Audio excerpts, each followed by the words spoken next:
Hello and welcome back to another one of Paul's beer reviews. Hope you're doing well today. I've got a new beer that's just come out in Morrison's the last week or so, and it's a West Coast IPA, and it's a West Coast IPA from Thornbridge, and they've collaborated on this beer with Burnt Mill, also another fantastic brewery. So it's a West Coast. It's called RIFFLE, and it's coming in at 7% ABV. So Thornbridge collaboration there with Burnt Mill Brewery.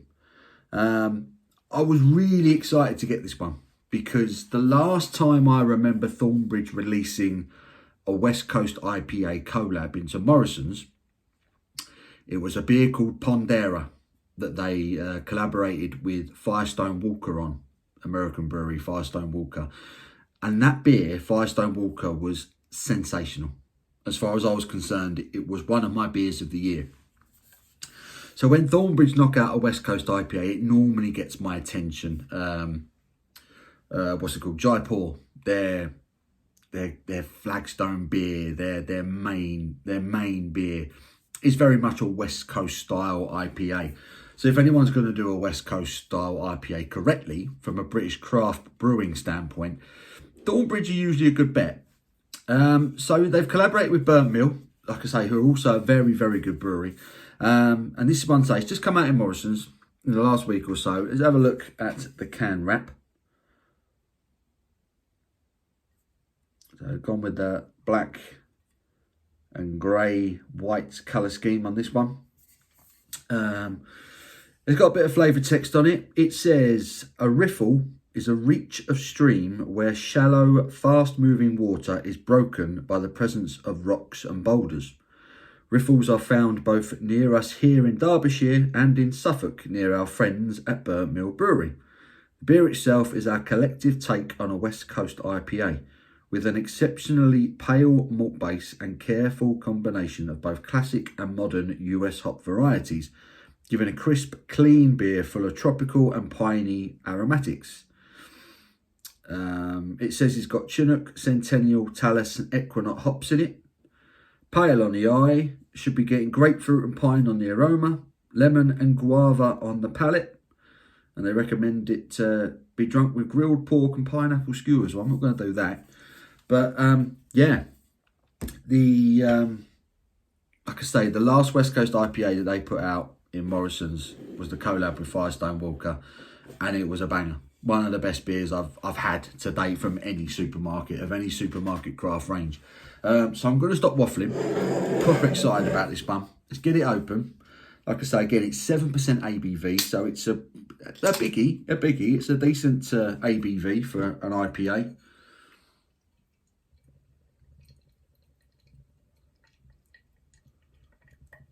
So Burnt Mill beers. I think they did one or two releases from them in M&S stores, if you were lucky enough to get one of them round your way. They produce some fantastic beers. Thornbridge, on their day, are as good as anyone. But they do knock out the odd stinker, I will say that. But here is this West Coast IPA. That is really clear. It did say on the can in the flavour text it was a particularly pale malt. Got to agree with that. That to me looks like a lager on the eye. It's crystal clear, beautiful gold colour to it, loads of carbonation rushing up the middle of the glass on that one. That's a lively one. You see all them bubbles rising up. It is holding on to just over a finger of a slightly frothy white looking head on it. Let's get me snouting, see what the aroma is telling us. Oh, it smells good. That smells good. I'm getting tropical notes, citrusy notes. It's all there. The first thing that reminded me of when I stuck my snout in, this reminds me of the aroma on Vocation's Life and Death, which for me is still one of the best readily available supermarket IPAs. I think it's an absolute banger. I still enjoy it to this day. But it's very light, very clear. Hardly anything in the way of a haze to that. But yeah, aroma is... It's a bit more tropical than perhaps I would have expected. Certainly getting a touch of mango. a touch of pineapple. There's grapefruit. There's a touch of lemon, a bit of a citrusy sort of piney kick to it as well. It smells quite appetizing. Let's get stuck in. Cheers.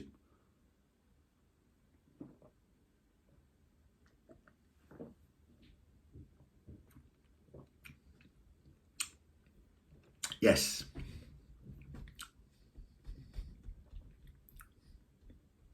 Yeah, good, good.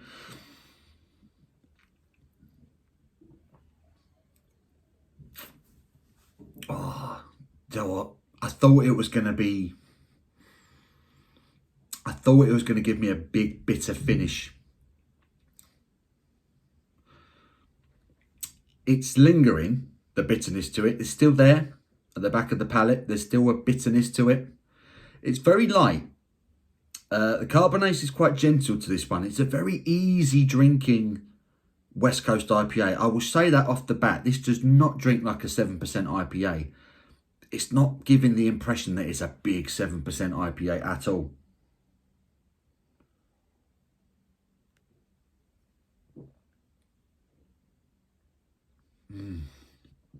On arrival, very citrusy. The aroma was very tropical strong, whereas the flavour, it's citrusy, it's piney. That really takes over. The tropical touch, that mango, passion fruit is there, but it's really subtle. And it's firmly placed underneath the citrus, the lemon, the grapefruit, the pininess.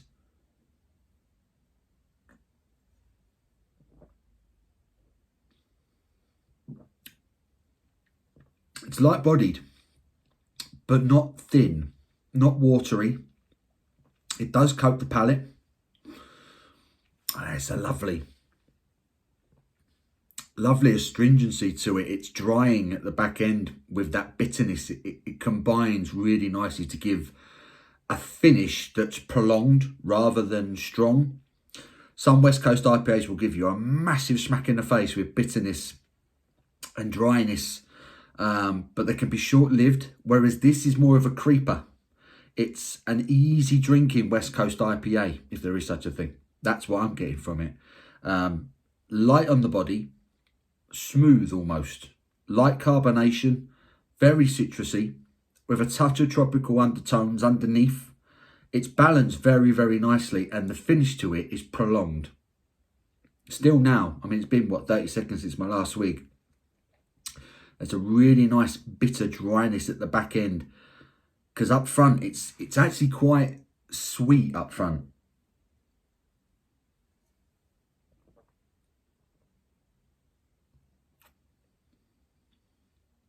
There's a touch of sweetness, that touch of mango, that touch of passion fruit that you get. What they say it was hopped with? Yeah, Centennial, Chinook. It gives that touch of tropical, but it's there up front, but it's very much hidden under the citrus, which I mentioned before. I like this beer. This is a very good West Coast IPA. I think I paid £3 for this. I think it was £3 in Morrison's. That's good value for money. That's a good West Coast IPA. Excuse me. Is it as good as Pondera? Probably not. Probably not.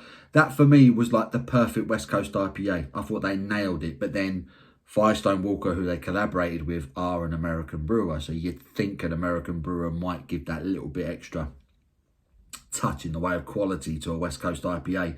But this is very good. If you're new to West Coast IPAs and you're thinking of dabbling, perhaps you're getting a little bit fed up of New England IPAs, the soft, tropical, fruity ones, and you want something a little bit more bitter, a little bit more piney, this would be a good place to start.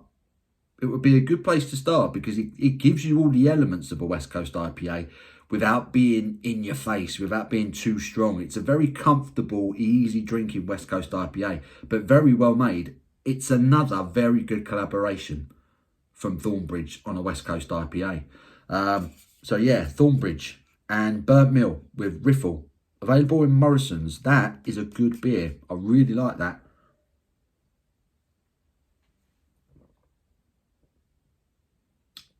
touch of sweetness of tropical fruit. But straight away, you're getting citrus, piney notes. It's very much a West Coast IPA. It's very nice. Taken in terms of value for money, £3 a can. The production quality, I think that's a really good beer. I think that's one of the better supermarket beers I've had for a while. Lovely example of a West Coast IPA there. RIFFLE, I like that enough to give it a 9 out of 10. I hope you've enjoyed this review. Give it a thumbs up if you have. Until my next one, you take care.